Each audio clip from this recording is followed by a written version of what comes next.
નમસ્કાર દર્શક મિત્રો, ટીવી18 ન્યૂઝમાં આપનું સ્વાગત છે।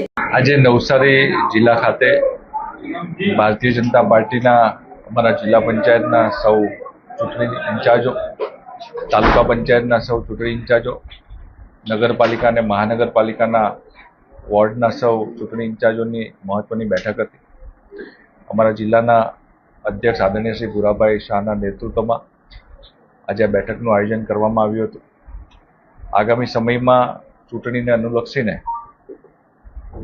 નીચે સીટ વાઇઝ કઈ રીતે પ્રચાર પ્રસાર સાથે ઉમેદવારનો લોકસંપર્ક અને મતદાનના દિવસ અને મતગણતરી સુધી કઈ રીતનું આયોજન કરવું એ પ્રકારની આ બેઠકની અંદર ચર્ચા થઈ છે। જે રીતે સમગ્ર ગુજરાતની અંદર આ વખતે અમારા પ્રદેશના અધ્યક્ષ આદરણીય શ્રી જગદીશભાઈ વિશ્વકર્મા સાહેબના નેતૃત્વમાં 10,000થી વધારે ઉમેદવારો ભારતીય જનતા પાર્ટીના કાર્યકર્તાઓ વિવિધ તબક્કાની ચૂંટણીમાં લડી રહ્યા છે અને આ વખતે ઐતિહાસિક ઘટના બની છે। અમારા પ્રદેશ અધ્યક્ષ જગદીશભાઈ વિશ્વકર્મા સાહેબના નેતૃત્વમાં લગભગ 400થી વધારે બેઠકો ગઈકાલ સુધીમાં બિનહરીફ જાહેર થઈ છે અને સામેવાળા ઘણા લોકોએ ફોર્મ બી નથી ભર્યા અને ઘણા લોકોએ પોતાનું નામાંકન પત્ર પરત પણ લીધું છે।